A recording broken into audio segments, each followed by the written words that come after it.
Walk through almost any backyard right now, and chances are you'll find a deck that looked incredible on the design board and became a problem within 2 seasons.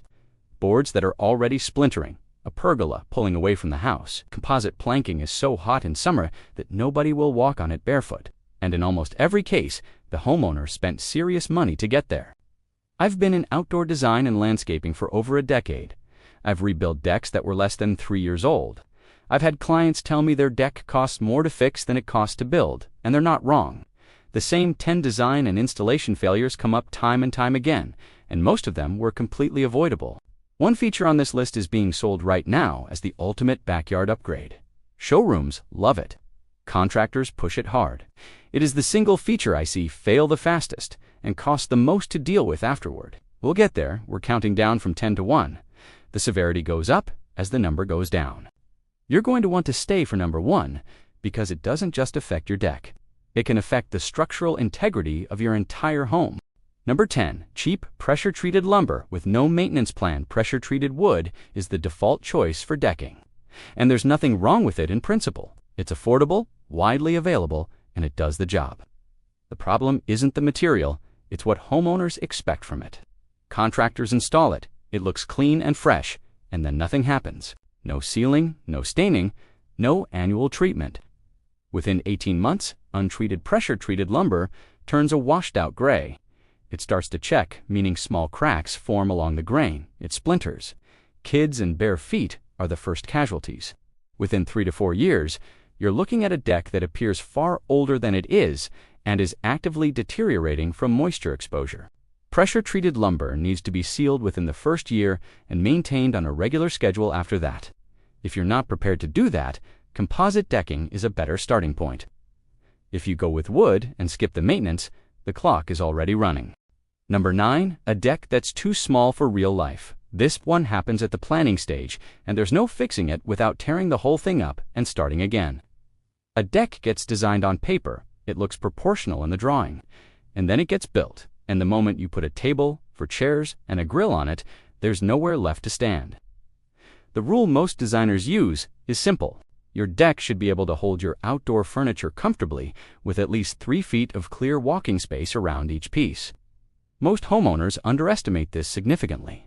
They measure the furniture, they forget the chairs pull out, they forget people need to move around while the grill is on, and they forget that a deck needs to feel like a room, not like a platform you're trying not to fall off. I've seen clients spend $18,000 on a deck that seats 4 people in total. They entertain 7. The deck is functionally useless for what they actually needed it for. Size your deck for your life, not your yard. Number 8. Composite decking in full direct sun. Composite decking is sold as the low-maintenance, long-lasting alternative to wood, and in many ways it delivers on that. But there is a version of composite decking that turns your deck into a surface nobody wants to use, and that's dark composite in full, unshaded, south-facing sun. Composite decking in direct sunlight can reach surface temperatures of 150 degrees Fahrenheit or higher. I've used a thermometer on client decks in the middle of summer and measured temperatures that would burn the soles of your feet in under 10 seconds. No shoes, no deck. Children can't use it. Pets can't use it. The entire point of having an outdoor space disappears. If you're committed to composite, choose a lighter color and plan for shade, a pergola, a sail shade, or strategic tree placement. Dark composite in full summer sun sounds beautiful in the catalog. It's a no-go zone in real life from June through August. Number 7. Built-in planters attached directly to the deck frame. Built-in planters look spectacular in design renders. They soften the edge of the deck, add color, and make the whole space feel like a designed outdoor room rather than just a platform. Here is the reality. Planters hold soil. Soil holds moisture. Moisture, when it's sitting in a wooden or composite frame that is constantly exposed to wet and dry cycles, accelerates decay faster than almost anything else on this list. I've lifted built-in planters from decks that were only 4 years old and found the structural framing beneath them had rotted completely through.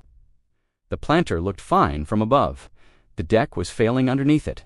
If you want planters on your deck, use freestanding ones with proper drainage and feet that lift them off the surface. Never integrate them into the structure. Never allow standing water to sit directly against your decking material for extended periods. The visual payoff is not worth the structural cost. Number 6. A pergola attached to the house without proper flashing. A pergola connected to the back of the house looks like the perfect design solution. It creates shade, it frames the deck beautifully, and it makes the whole space feel like an extension of the interior. Contractors sell it constantly. Homeowners want it constantly. The failure point is almost always the same: the ledger connection. Where the pergola beam attaches to the house, water needs to be managed with purpose-built flashing. Without it, every time it rains, water runs down the exterior wall, collects at the connection point, works its way behind the cladding, and begins rotting the structural framing of your house from the inside. By the time you notice it, you're not fixing a pergola anymore, you're opening walls. I've seen a $6,000 pergola cause $30,000 in water damage because the connection was flashed with basic caulk instead of proper counterflashing. If your contractor mentions caulk at the wall connection point, stop the job. Number 5. Outdoor rugs left on wood decking year-round. This one seems harmless. A nice outdoor rug softens the space, defines the seating area, and makes the deck feel finished. Most homeowners buy one and leave it down permanently. Outdoor rugs trap moisture. The space between the rug and the decking below never fully dries out. Mold develops.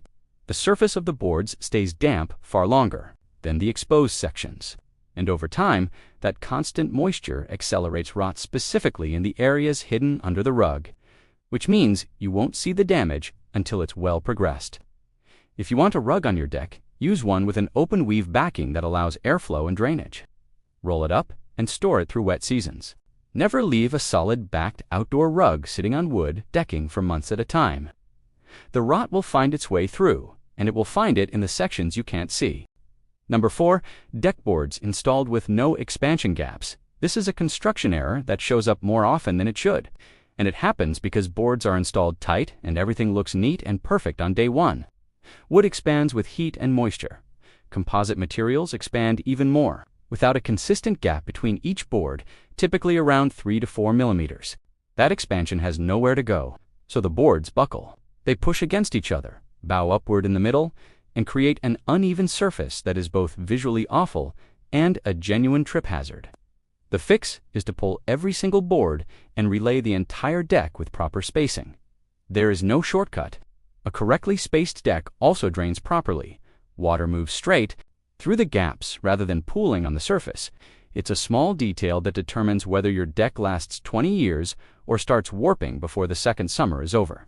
Number 3. A hot tub added without structural engineering. Hot tubs are one of the most requested deck additions and one of the most dangerous when they're done wrong.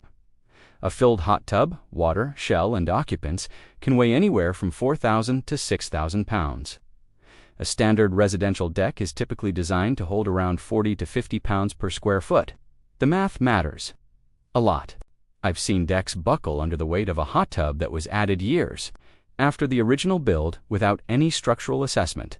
One client had their entire deck section drop 6 inches on one side. Nobody was in the tub when it happened. Not everyone is that lucky. If you want a hot tub on your deck, you need a structural engineer to assess the existing frame before the tub arrives. You need additional posts, beams, and footings specifically designed for that load.